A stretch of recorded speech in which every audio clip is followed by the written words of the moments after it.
Corbin Carroll has been on a meteoric rise to superstardom, from a first-round pick to a top prospect, and now to the Rookie of the Year and the World Series. But he faced a massive problem along the way. So how did he get to this point? And what sets Carroll apart as one of the best young players in MLB? Coming out of Lakeside School in Seattle, Washington, after hitting .540 with 9 homers and an insane 1.859 OPS in high school, Carroll had a couple tools that scouts were raving over. And just imagine, like, you show up to the field after just getting done with AP Literature, and Corbin Carroll just smacks your entire team around for like 2 hours. Carroll has one of the best overall approaches in the draft, wrote MLB.com, with Carlos Collazo of Baseball America adding that he has, quote, a keen understanding of the strike zone and a patient approach, more than willing to take a walk and then cause havoc on the bases as a plus runner. Plate approach gets talked about a lot when it comes to hitting, and that's because of how important it is, especially as you face better pitching, to make sure that you're giving yourself the best chance possible, not just to get something that you can hit, but you can hit well. Just watch 5 minutes of Javi Baez this year and you'll see what I mean. Chasing pitches can either turn balls into strikes and put you behind in the count where you're less likely to get a good pitch, or you're trying to hit pitches that are just tougher to get to, let alone get good wood on. So being able to recognize what pitch is coming and wait for something that you know you can hit well can be the difference between good and great hitters. And then we all know how fast Carroll is too. I mean, he's really fast. I mean, he's so fast. He makes fast people look not fast. A high schooler with elite speed that's already developed a good approach at the plate and has what MLB.com referred to as, quote, surprising pop. It's no wonder why Carroll was such an exciting prospect. And all of this was enough for the Diamondbacks to fall in love with Carroll, who took him with the 16th overall pick in the 2019 draft. But Arizona was about to hit some hard times. In 2019, the Diamondbacks were in the middle of their 3rd straight winning season, but 2017 was the only one of those 3 that they'd make the playoffs. They already had guys on this team like Ketel Marte, Christian Walker, and Merrill Kelly that would be big pieces for them going forward, but they were still on the outside looking in when it came to really being competitive. Arizona would send Carroll to rookie ball in 2019 to start his professional career, which is pretty typical for younger players, especially high schoolers, and then he was moved up to Class A for the last part of the season. Between the two, hitting .299, .409, .487 for an .896 OPS with 2 home runs and 20 RBIs in 42 games. Flashing both of the tools that we talked about earlier, Carroll was your ideal leadoff hitter. He walked a ridiculous amount of the time, and I mean, having an on-base percentage over 400 at any level is wild, and he caused absolute havoc with his speed, stealing 18 bases while only getting caught once and legging out 7 triples. 7? It was a great start to his professional career, but being all the way down in Class A meant that Carroll was still pretty far away for a team that still needed more help. The Diamondbacks were pretty active at the 2019 deadline, sitting at 54-55 on the outside of the playoff race, so they traded starting pitcher Zach Greinke to the Astros to try to refill the farm system and just got fleeced. And they also sent future All-Star Jazz Chisholm to the Marlins, but in return, they brought in their future ace in Zach Gallen. Arizona would again miss the playoffs with a winning record, so they wanted to make a big splash in the 2020 offseason to get themselves over the hump. So they signed Madison Bumgarner to a 5-year, $85 million deal that would work out perfectly for both sides, and everyone lived happily ever after. In 2020, Arizona would finish the pandemic-shortened season with a 25-35 record, missing the playoffs. But even worse, Carroll, along with all the other minor leaguers, would miss vital developmental time with the minor league season getting canceled due to the pandemic. And this was about the time that the Diamondbacks saw the writing on the wall. They knew that they didn't have enough to compete in this division with the likes of the Padres and the Dodgers, who won the World Series that year. They had to start a rebuild. So at the deadline in 2020, they traded outfielder Starling Marte, who they had just gotten in a trade that offseason, starting pitcher Robbie Ray, who would only go on to win the Cy Young the next year, and closer Archie Bradley. And in 2021, the rebuild was in full swing. Arizona would finish the year with a 52-110 record, last place in the division. Then this wasn't even the worst part. A rebuilding team like the Diamondbacks was focused on bringing in and developing their young talent, and Corbin Carroll was right in the middle of that, finishing the year as the number 47 prospect in baseball. He started 2021 at High A and got off to another ridiculous start, hitting .435, .552, .913 for a 1.465 OPS with 2 homers and 5 RBI in only 7 games.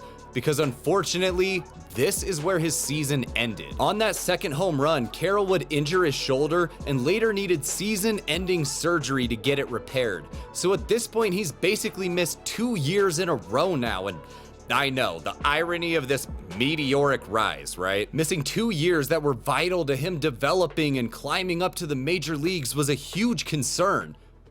But how about that little fella? Oh, that little guy.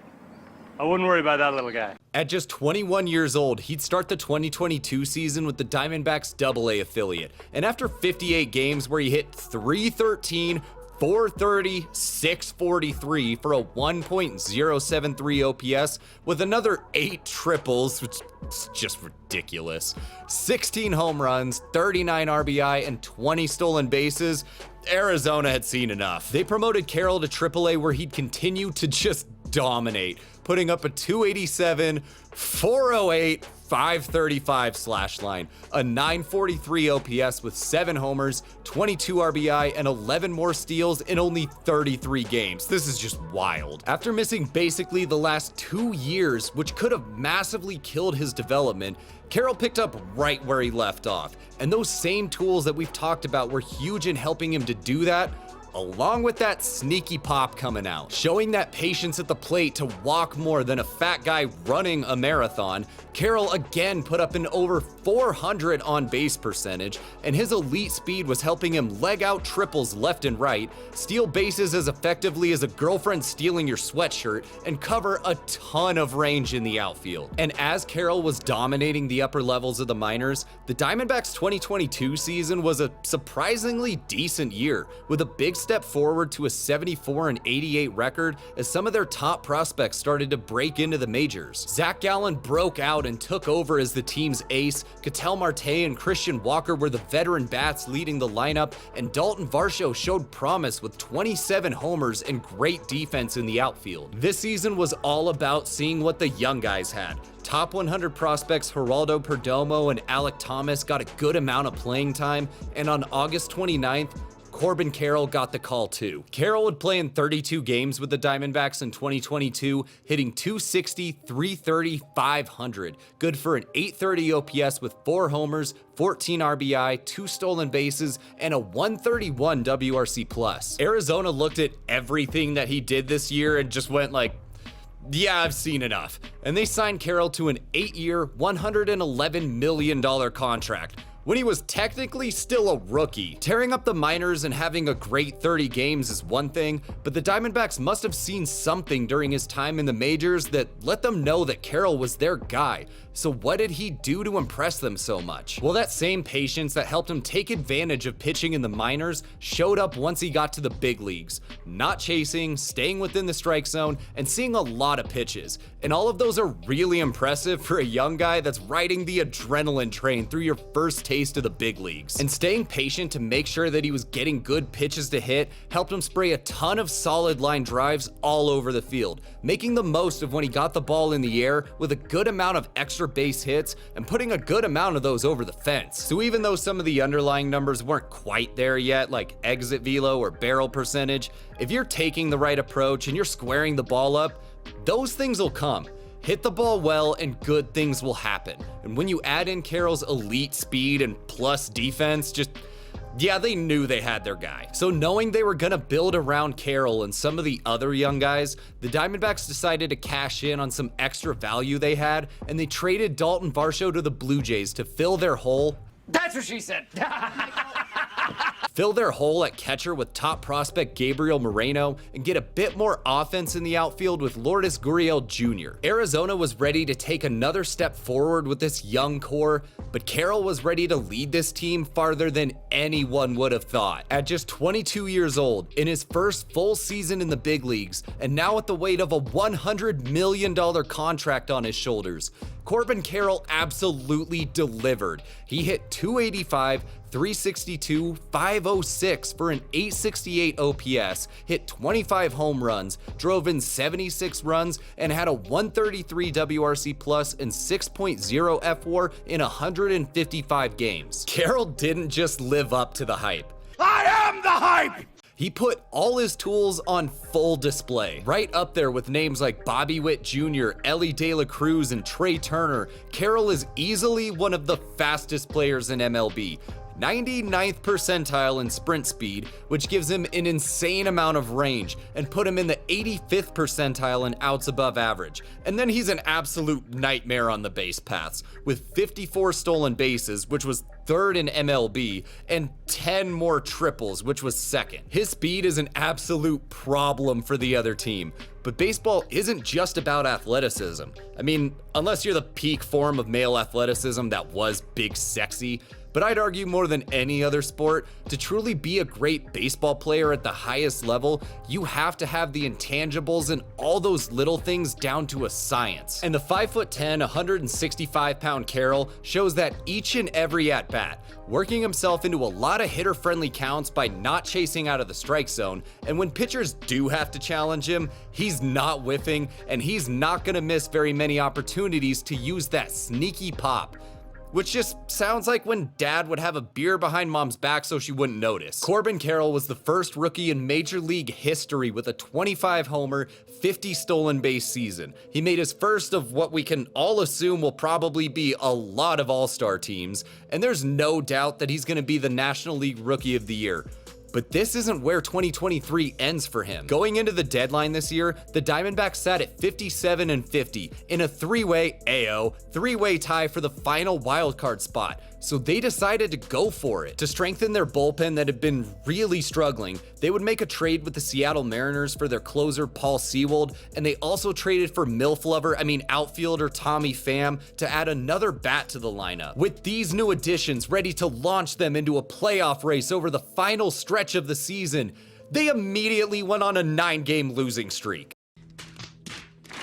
And even though they struggled through the final part of the season, losing their last 4 games, they managed to grab one of the last 2 playoff spots on the second to last day of the season. Arizona would then go on to sweep the Brewers in the wild card series. They swept the Dodgers in the divisional round.